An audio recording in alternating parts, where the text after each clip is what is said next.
My sister-in-law tried to take my kids after my wife died. She called CPS on me, but the judge's decision left her speechless. I, 29M, lost my wife Mia, 31F, in a tragic car accident 6 months ago. We have twin boys, Ethan and Noah, 7M, and adjusting to life without their mom has been incredibly difficult. Mia and I met in high school when I was a sophomore and she was a senior. It wasn't love at first sight or anything dramatic like that. We were lab partners in AP biology, and at first, we couldn't stand each other. Mia thought I was a slacker because I was always joking around, and I thought she was uptight because she was so focused on getting perfect grades. But as we worked together over the semester, things changed. I saw how passionate Mia was about science, and how her eyes lit up when she talked about her dreams of working in tech.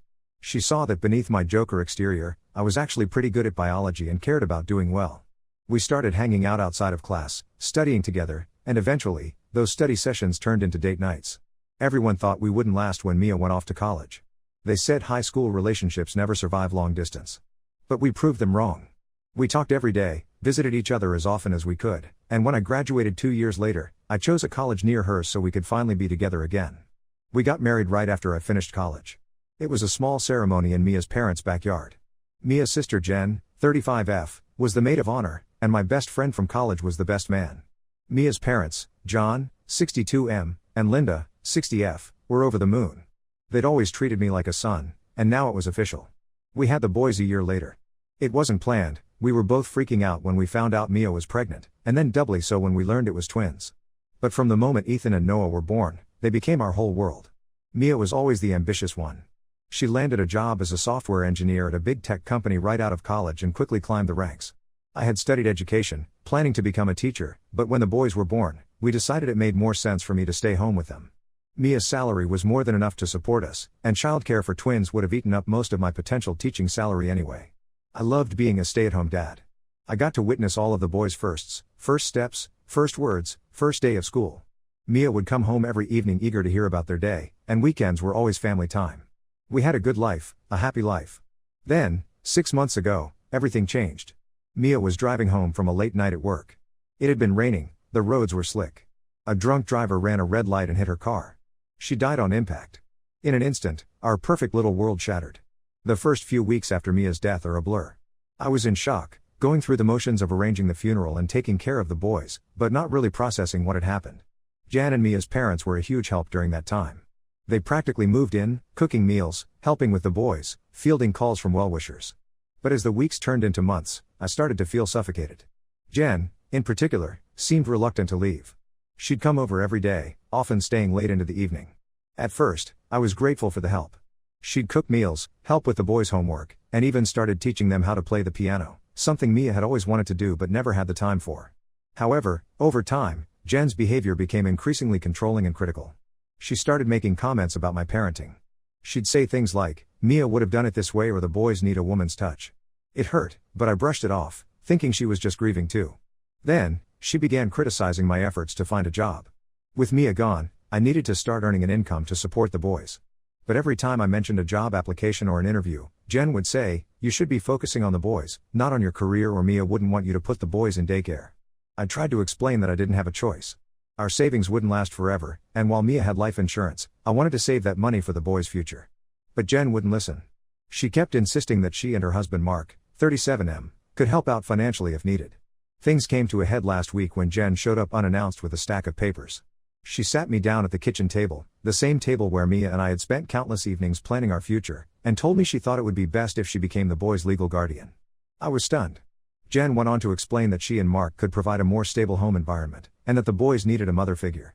She talked about how they had a bigger house in a better school district, how Mark's job as a lawyer meant they were financially secure, how she could stay home full-time with the boys just like I had done. I listened in disbelief as Jen laid out her plan. She said I could still see the boys whenever I wanted, that this wasn't about taking them away from me, but about doing what was best for them. She even suggested I could move in with them too, at least for a while, to help with the transition. When I finally found my voice, I told her absolutely not. These were my children, Mia's children. We had raised them together, planned their futures together. I was perfectly capable of continuing to raise them on my own.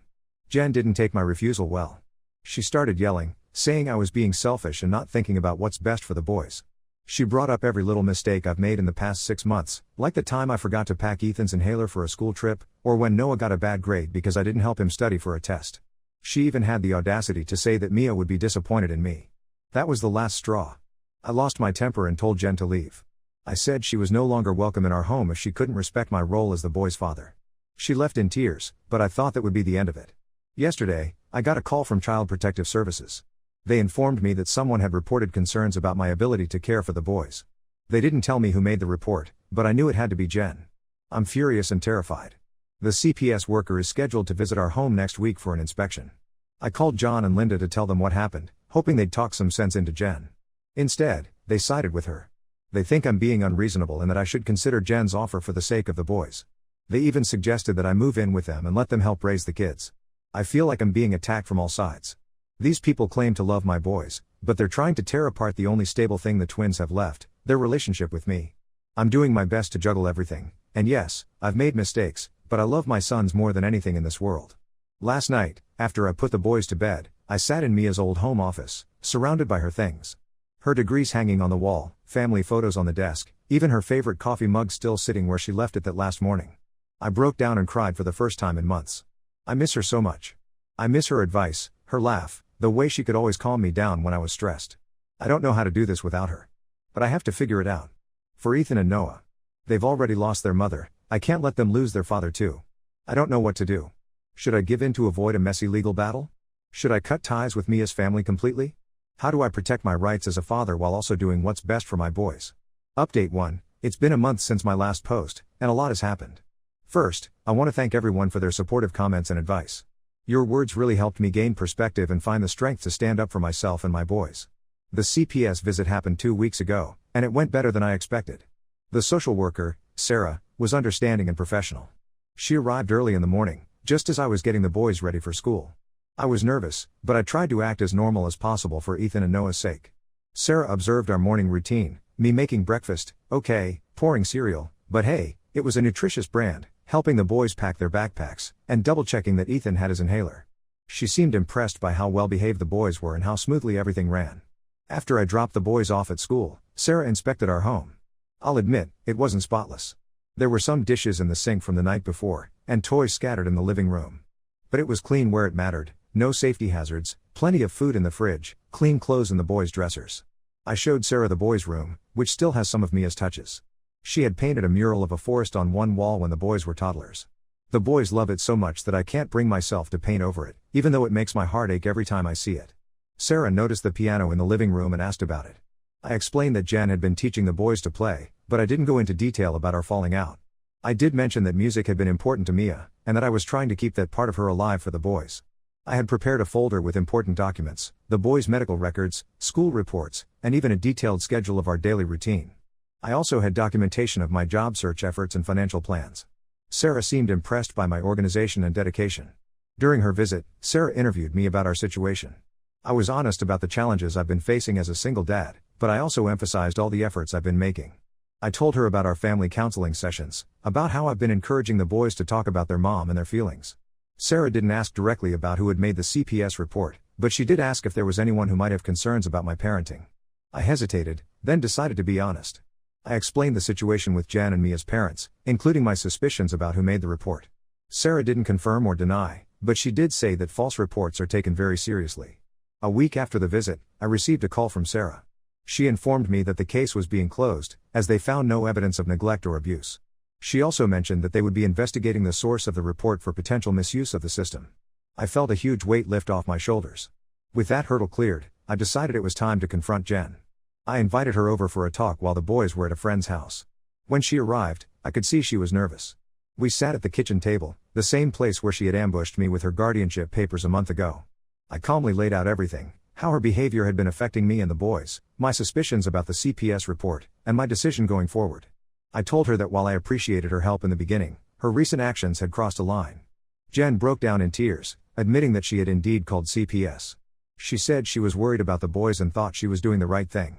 She talked about how seeing me struggle reminded her of when Mia and I were first dating, how protective she had felt of her little sister then. I told her that while I understood she was grieving too, her actions were unacceptable. I explained that for the time being, she would not be allowed unsupervised visits with the boys. If she wanted to see them, it would have to be with me present. Jen didn't take this well. She accused me of using the boys to punish her and threatened to take legal action for grandparents' rights on behalf of John and Linda. I stood my ground, telling her that any further threats would result in her losing all contact with the boys. After Jen left, I called John and Linda. I explained everything that had happened and my decision regarding Jen. To my surprise, they were more understanding than I expected. They admitted that they had been worried but realized they had overstepped. They apologized for suggesting I give up custody and asked if we could work on rebuilding our relationship. We agreed to start with short, supervised visits. They came over last weekend, and it was okay. Not great, but not terrible either. The boys were happy to see their grandparents, and John and Linda seemed to make an effort to support my parenting decisions rather than questioning them. As for the boys, I've been honest with them about what's going on, in an age-appropriate way. They miss their aunt, but they've been incredibly resilient. We've started seeing a family counselor to help us navigate this difficult time. In our last session, Noah admitted that he sometimes feels angry at Mia for leaving us. It broke my heart, but the counselor said it's a normal feeling for kids dealing with loss. On a positive note, I've managed to secure a work-from-home job as a customer service representative for an online retailer. It's not ideal, and definitely not what I imagined I'd be doing with my education degree, but it allows me to be there for the boys while still earning an income. The hours are flexible, so I can work while the boys are at school and in the evenings after they've gone to bed. I've also reached out to some of Mia's old colleagues, and they've been incredibly supportive. A few of them have offered to be references for me, and one even helped me update my resume. It's bittersweet. These were people I used to see at company picnics and holiday parties, and now they're helping me find a job because Mia is gone. It's still a struggle every day. There are moments when I feel overwhelmed, when I look at the boys and see Mia's eyes or smile and it hits me all over again that she's gone. But we're finding our new normal. Last night, as I was tucking the boys into bed, Ethan asked if we could visit the park where Mia used to take them on Saturdays. It hurt, but it also felt good to remember those happy times. We're going to go this weekend. I'm more determined than ever to be the father Ethan and Noah deserve. Mia and I may not have planned for this, but I know she'd be proud of how we're managing. We're going to be okay. Update 2. It's been 3 months since my last update, and I wish I could say things have gotten easier, but life seems determined to throw more challenges our way. About a month ago, Jen reached out to apologize. She said she had started grief counseling and realized how inappropriate her behavior had been. She asked if we could start rebuilding our relationship. I was cautious but agreed to let her see the boys in supervised settings. We started with short visits at our house. Jen would come over for dinner once a week, and we'd all play board games or watch a movie together. It was awkward at first, but slowly, things started to feel more normal. The boys were thrilled to have their aunt back in their lives, especially when she resumed their piano lessons. Things were going well for a few weeks. Jen seemed to be respecting my boundaries, and there were moments when it felt like we were becoming a family again. She even helped me repaint the boys' room. We kept Mia's forest mural, but updated the rest of the walls to reflect the boys' current interests. But then, last week, everything fell apart again. I got a call from the boys' school in the middle of my work shift. Ethan had a severe asthma attack, and when they tried to use his inhaler, they discovered it was empty. I was horrified. I always make sure to check their inhalers and keep extras at school. I rushed to the school, my heart pounding the entire way. When I got there, I found Jen in the nurse's office with Ethan. She was hysterical, apologizing over and over. Ethan was pale and shaky but okay. The school nurse had been able to use a nebulizer to help him breathe. It turns out, Jen had picked the boys up from school the day before, with my permission, and taken them to the park. Ethan had a mild attack, and they used up his inhaler. Jen promised she'd tell me so I could refill it, but she forgot. She was so ashamed that she didn't say anything, hoping I'd check it myself before the boys went to school. I was furious. Not only had Jen put Ethan's life at risk, but she had also broken my trust again. In the heat of the moment, I told her she was no longer welcome in our lives. I said some harsh things that I'm not proud of, but I was scared and angry. The next day, I received a letter from a lawyer. Jan and Mia's parents are suing for grandparents' rights and custody of the boys. They're claiming that I'm an unfit parent, using the asthma incident and the previous CPS report as evidence. I'm devastated and terrified. I can't lose my boys. They're all I have left of Mia, and more importantly, they're my whole world. I've contacted a family lawyer, and we're preparing to fight this, but I'm worried. What if the judge sees me as an inadequate parent? What if they think the boys would be better off with Jen and their grandparents? To make matters worse, my work-from-home job has been struggling. The company is downsizing, and I'm worried about losing my income right when I need it most for legal fees. I've been applying for other jobs, but it's hard to find something that allows me the flexibility to take care of the boys. The boys can sense that something is wrong. They've been asking about Aunt Jen and why they can't see her. I'm trying to shield them from the legal battle, but it's hard. Noah has started having nightmares, and Ethan's asthma seems to be flaring up more often, probably due to stress. Last night, I found Noah sitting in Mia's old office, looking at photos of her on her computer. He asked me if Mommy would be mad at him for missing Aunt Jen. It broke my heart. I sat with him and we looked through the photos together, talking about our favorite memories of Mia. I told him that mommy would never be mad at him for his feelings, and that it's okay to miss people even when we're upset with them. I feel like I'm failing them. I'm trying so hard to be both mom and dad, to provide for them financially and emotionally, but it never seems to be enough. I miss Mia more than ever. She would know how to handle this. She always knew the right thing to say to make everything better. Our neighbor, Mrs. Rodriguez, has been a godsend through all of this. She's a retired teacher who lives next door and has been helping me with the boys after school. She's offered to testify on my behalf if the custody case goes to court. It means a lot to know that someone sees how hard I'm trying. I'm not giving up, though. These are my boys, and I'm going to fight with everything I have to keep our family together. I just hope it's enough. Update 3, it's been 6 weeks since my last update, and I'm relieved to say that things have finally taken a turn for the better. The custody battle with Jan and Mia's parents went to court. It was a grueling process that lasted for several days. I had to sit there and listen as Jan and her lawyer painted me as an incompetent parent, bringing up every mistake I'd made since Mia's death. They talked about the asthma incident, the CPS report, even times when I'd been late picking up the boys from school because of work. But my lawyer was amazing. She helped me stay calm and presented our case clearly. We had character witnesses, Mrs. Rodriguez, the boys' teachers, even some of Mia's old co-workers, who spoke about how involved I am in the boys' lives, how they're always clean, well-fed, and happy. Mrs. Rodriguez's testimony was particularly powerful. She spoke about overhearing me reading to the boys every night, even when I was exhausted from work, and how she often saw us playing in the backyard or working on homework together. We also had evidence of all the efforts I've been making, documentation of our counseling sessions, the boys' improved grades, even a journal I'd been keeping to track Ethan's asthma symptoms and treatments. The turning point came when the judge asked to speak to Ethan and Noah privately. I was nervous, but I knew the boys would tell the truth. When they came out, Noah ran straight to me and hugged me tight. The judge didn't tell me what they said, but she looked at me with new understanding in her eyes. In the end, the judge ruled in my favor. She said that while I'm not perfect, I'm a dedicated father doing my best in difficult circumstances. She criticized Jan and my in-laws for attempting to use the court system to bully me instead of working together for the boys' benefit. The judge ordered Jan and me as parents to attend family counseling with us if they want to maintain a relationship with the boys. They agreed, and we've had 2 sessions so far. It's been tense, but I'm hopeful that we can rebuild some trust for the sake of the boys. On the work front, I got some unexpected good news. One of Mia's old colleagues reached out with a job offer. It's an entry-level position in the tech company Mia used to work for, with flexible hours and the option to work from home when needed. The salary is much better than my current job, and there's room for growth. I start next month, and I'm both excited and nervous. The boys are doing better too. We've settled into a good routine, and they're opening up more about their feelings. Last week, Noah told me he was proud of me for fighting the bad guys in court. It made me realize that even though I've tried to shield them, they understand more than I give them credit for. We still have tough days. Sometimes I still reach for my phone to text Mia about something funny the boys did, only to remember she's gone. The boys still have moments where they break down crying, missing their mom. But we're learning to navigate this new normal together. I know we have a long road ahead of us, but for the first time in a long time, I feel hopeful about our future. Mia would be proud of how far we've come, and I'm determined to keep moving forward, for the boys and for her memory. Thank you all for your support throughout this journey.